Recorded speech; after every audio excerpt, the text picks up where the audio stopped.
king high, queen high. might not care, and I might not be able to pinpoint that. I kind of had a good feel.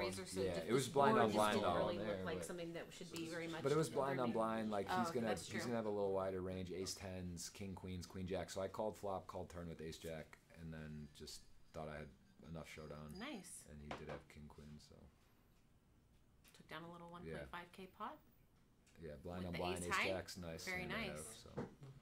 And this guy also was pretty tight though, so it was like kind of like I was like not so sure. You know, it's tough when you like that. It really is so important to be in tune. Like I think that's one of the things too. We talk like being focused, present at the table, like not being on your phone so much. Really being in tune to the game helps a lot. That's something I try to work on because it's pretty easy to be distracted and there's a lot going on. But you know, it's fun to, when you're sitting there to really focus can go a long way. I think especially in a six max situation where you've got antes all the time. And everything. Every hand matters. Every hand matters, and the tempo changes so fast. I mean, picking up blinds, it's more. You got the antes that are there, so it's six max. You can get away with a lot, and there's just a ton of play in this.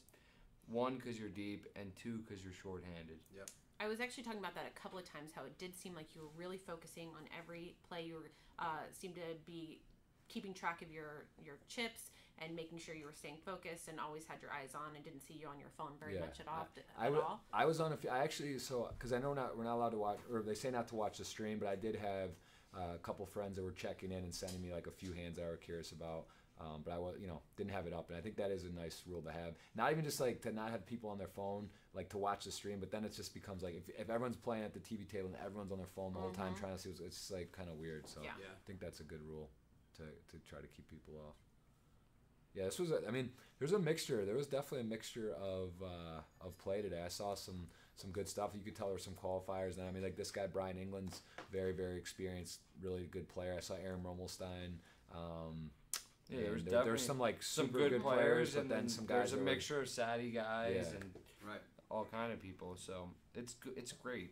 I mean, I tell you what, it's in my opinion, it's the softest 5K.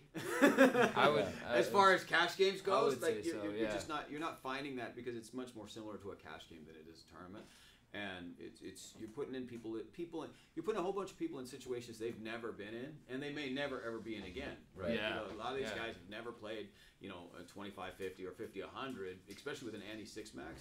And it's a great experience for the guys that are coming down here, and B for the high stakes players. It's hard to find value like this. Yeah. It's yummy. Super yummy. There you go. That's you know what? The cage. It's yummy. That should so be the tagline. that is something. I like that. And you moved it from the first one or the last time there was a vote. Didn't you move it to button? Yeah, we moved it to button. I like it. To keep it moving. And then we built the shot clocks because we actually couldn't get shot clocks down here in Costa Rica, so we built our own. I honestly didn't even know there was a shot clock until 5 minutes left in the day. Well, the dealers were just using it today, right, and not enforcing it. Tomorrow they'll be using it and enforcing it. So we just wanted to have it there so that I didn't want dealers who had never used a shot clock like making mistakes. So having them use it today and it also feels like a lot of pressure because you're forced to make quick decisions on really really big situations quite. Like really often. Shot clock's getting more popular in the major like WPTs, WSOPs, so I think it is good to have it. I think it's just good for poker in general. So here you led with the King 3. Were you did you raise pre-flop? Well, so actually this guy, what's his name? Hongman. That's the one that was the top pair versus as your ace of spades. Speaking of awareness, this is a perfect example. I did not see him limp. He limped for 50 and I raised to 100 on the button. So I thought I was the first one in, and he limped and I made 100 and then went call. And then after he limped and called, I realized that he did that, and then I was like, I would have made it more or folded.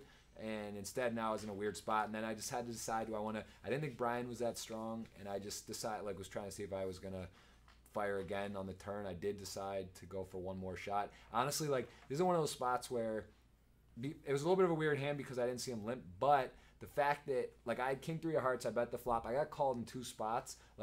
If it was a 4, a deuce, or a heart, I think it's okay to maybe bluff, but I think, with the 7 here, it's probably just too many bluffs. If I'm just like shelling here, I have no equity against And like the ace. people? Yeah, well, and Brian, yeah, exactly. So yeah, this is not a big fan of, and this actually started from a mistake, not being aware pre-flop that he limped, and then kind of compounding a little bit a maybe mistake. And I think on the turn I just got to give up, and then on the river I'm just hoping somehow he has like a queen jack or jack 10 suited that floated and picked up a flush draw. But I'm not trying to bluff him off of pocket eights or better or an ace. So he did have the ace. Very nice. Yeah. The top of our leaderboard, we see you have downswung a little bit. You were up over the 12K mark, right at this point, sitting on about 9.6K. That's what we call. I'll give Phil Locke this term. It's a beautiful term in poker that he actually gets credit for it. And maybe someone else did it, but he actually, as far as I know, he's the one who coined it, and it's called upstuck, which is like a real thing. You know, it's like Upstuck. You're up. Like yeah, you're up. I had 13K I'm in the first upstuck break, right now. and I'm at 9,400 right now, and I'm actually a little steamed. I'm kind of like, like there's 30 minutes left. What's happening? I had a chance to run over, go to 18, 20K on day one. Now I'm like less than 2x starting, and I'm like, what happened? Am I playing bad? Is things not going right? What's going on? So I think that's important to realize in poker that tournament is so much. There's so much ebbs and flows. Like, you really need to be wary of that and be mentally strong, because like you're gonna have that. You're not always gonna be peaking in a tournament. So it's sometimes people. A lot of times the biggest results I've ever had in tournaments are usually not when I'm like off to like the super fast start at the very beginning. So I think that's leading something wire to wire just doesn't happen a lot. It's super hard. And you got to be able to handle those swings. Did you? A quick question. I didn't see much of this, but did you guys drop plaque on anybody? We did drop plaque. I did. I dropped plaque at the end, and it didn't work out too well. This is actually an insane hand. This gentleman limped for 50. I made it 200, and then Brian England made it 750, and then this guy limped for 50, who was playing super rock solid, and then jammed for like 7,000 with like 3 hands left. And Brian called with jacks, and Brian is like a world-class player, and I just think this is a pretty poor play. Like, I think he really has to like. I would fold probably. I would probably fold queens there. I mean, So like that was a huge pot. I mean, he had like quad jack. No, that's two jacks full. James has got to just be. Yeah. So and he played super solid. He was on all day. I thought he played well, and like that's a really disgusting how like he even like limps trying to like a little trap, little pot control, maybe like not something too crazy. Gets to get it all in pre for like a zillion blinds with 3 hands left in the day. Plays solid all day. It's funny. That's the epitome of running good. Is when you make a mistake and it works out, and you end up with like a whole bunch of chips. Yeah, he's got like 15,000. Is this the whole point to why we don't just shove here with aces as well? And maybe he could have just bet smaller and I mean reevaluated on the flop, or I mean we really want to be for the aces. I mean the aces for James. We really want to be. Shoving aces here pre-flop. I don't think. I mean, it worked out for James. If you could have it that way, where you get all in with aces, that's the best thing. But overall, I think the best play is probably just to re-raise to a number that you can get called, and then. I mean, of course, you love it when you call and you're up against aces versus jacks. You're saying you're trying to get. You're saying like. For him to get value-wise, he's probably just going to win that 700 most of the time. Is that what you're saying? Yeah, exactly. Yeah. Well, the other thing is I think a lot of people play like these big pairs. I guess I say poorly, but because it's I don't know. You get afraid that you're going to get beat later on. So let's make a good decision now. But it's still it's a big gamble if you're getting called or you're not getting anything in. You shouldn't be afraid to play pots. Right? Yeah, that's what poker's about. And a lot of times, most of the time in that situation, like you're saying, you're not getting max value. Is this? I just saw the Twitch chat. Is this live? You're not. This is live. This is all live. What's up, Twitch chat? Ghost of M's here, legend. We got some familiar faces. One Sleepy Hippo. Yeah, I missed. Man, Twitch is great. That's awesome that it's no delay, because that's like whenever I stream, it's always 6 minutes, which is kind of hard. Oh, that is hard because you can't interact here it's as well. harder. You just have to, it's kind of awkward. Guy, it's you streaming, kid. Time the holy cannoli, man. That's what we need to see. See? That's the break the internet. Playing Get show the rat hole to that's everybody. what I'm Show them what the high real stakes. game is. You just can't show every hand, like it's just. Oh, they're all excited. You're talking to them now. What's up, Jeff Gem, JJ Corrado? There's a lot of familiar faces. Lots of rags there, dude. Yeah, this is good, man. What's up, guys? See some Flow Show emotes. Yeah, we'll be streaming Monday from here, so. Not tomorrow, right? We're gonna be day 2 all day tomorrow. No streams tomorrow. All day long. No streams. 1 to 8 p.m. What's up, Fire Rain 2016? Yeah, this is cool. This is very this is the whole cards. Everything's nice. Is it gonna be the same thing? 2 tables tomorrow to rotate every 3? Absolutely. 3 yeah. hours. So each line round we all swap. Is this your first cage event actually? Third. Oh, you're third. Okay. They both are third. Oh, okay, gotcha. Third for me too. My first day too. Jean Paul the Great. Nice, yeah, Did you cash in? Did you times, cash in your other 2? Cash the first and not First the last one? one. Okay. Yeah. Phil's the big. I feel like Phil always cashes every one. I actually, since Alex busted today, I actually hold the record. Well, he was. You've cashed every one. Now. You've Oh cashed, my God, Phil, you're crushing You've it. cashed every single one. You should have seen him play though. I mean, he knows on his tournament. He was on our feature table to start, and it was really impressive. He was putting a very clinic on? first hand, he had to make a pretty epic laydown, and then make a pretty epic call with ace high later on. So I made like what was it, $700 or $1,100 call with ace high. Yeah, I was it right? Really yeah. It was right. Nice. I wasn't necessarily expecting. That's above the rim. That's strong. And I fold a flop set. Yeah, he did. On the very first hand. Jeez. Yeah, flopped the set and folded? I flopped a set and folded the turn. Right? Wow. I very folded. first hand of the game. I folded trips at the feature and I was right. Wrong. And you were I was wrong. right. I know. Yeah. I couldn't really. ask you about the Yeah. I had wasn't that much sixes to call, and the so flop. I was curious. It was I just didn't think that guy was had a bluff there. That's what I said. He I wasn't think even Jeff bluffing. doesn't think he That has was a single bluff in his that was range. a bad. I'm surprised that was a hand he bluffed with. Like check. I bet 400. That shocked me. I don't know if he was bluffing or what he was doing. The turn comes I don't think he was 4. bluffing. He had top pair. He has 5. I don't know. That was I was strange. surprised because of how small the bet was, but that was exactly what I said. I was like, I think Jeff thinks he has absolutely 0 bluffs in his range here, and that's why he felt comfortable. I could making the call, laydown. but like I'm And he saying, I raised don't think big. he's bluffing a And he 10, shit. Jack 10, 9, 10, or I'm sorry, Yeah. Jack 10. I mean, It's like one of the there's not a lot scenarios. of- right? There's I not a said lot the of only thing I hands. beat is like pocket threes. Right. Right? And I don't think he's playing pocket threes that way. Right. So that was the first hand. Because I think later you like opened with the Jack 3 for the same amount that the call would have been. And I was like, you know, which in the Jack 3 I think it worked out for you, but I was like, yeah, I think he has 0. Did it cut? 0 bluffs. Yeah. So the game's over. That was the end of the hand? That was Yeah. it. That was the hand. Oh, We're- wow, And they okay. came to count chips, yeah.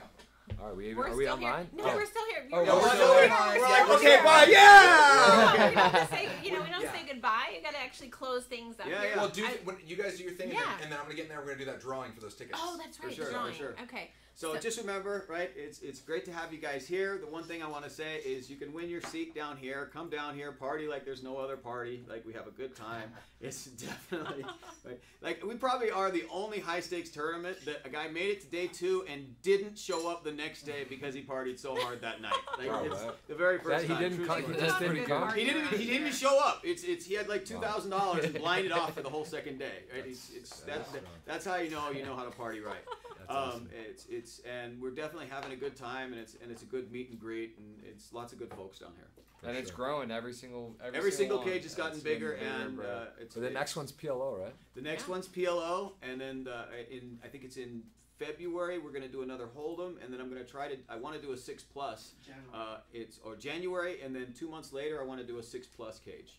Right? Wow. Nice. And we're trying to make the format even just a little bit better all the time. We got some surprises for you. I remember last time you changed the button ante on the fly. Yeah, so that was cool. We kept it this way. This time we added the shot clock.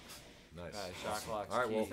we got to rest up. This is a big day too, man. Phil, Yeah. we can't let you I have- cash Sure. every one. We're gonna I come have- firing for you. A couple gotta more try. questions, Gotta though. try. I'm not going to quite let you go just yet. 1 or 2 more questions. So going into tomorrow, our blade structures, they're going to start at 40-80, and then we're going to go to 50-100. Yeah. Tell me a little bit about what your strategy is as we go into those types of, once we're playing 50-100, and a lot of people are going to be getting pretty shallow. What are you thinking?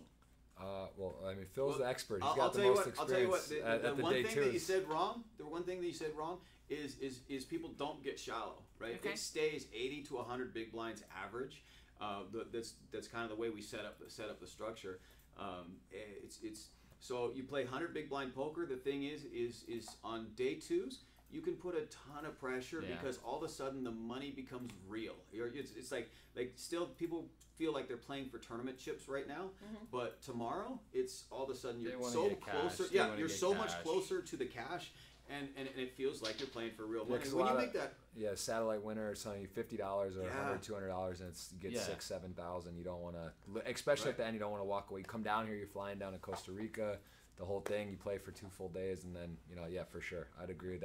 It's also important though to know your table, like who you can kind of feel it too, who's folding fast, who's like playing. You see some showdowns where it's like, wow, they had a big hand and they were just like, they didn't even value bet. So it's important to pay attention, kind of get a feel for who's doing that, and then who are the select few that are ready to go for it or press their edge a little bit. Yeah, it's really about your table for tomorrow. Like, it's hard to give it what your strategy on tomorrow. It's kind of, for us, we just kind of flow. Player dependent. Yeah, and if we can put pressure, at least I'm going to be putting a lot of pressure if they let me. So yeah, I think this format definitely lends for that. Yeah. Well, awesome. Thank you guys so much for joining us here in the booth. It's been a pleasure to watch you guys, and we look forward to more action tomorrow. Awesome. Thank you very much. All right. See you guys. All right. See you. We're still going to be doing our drawing, so stick around. We're going to draw for those 3 entries into the $55 satellite. Train's going to hop back in, and we're going to draw for those. Those of you guys who retweeted the tweet on Twitter.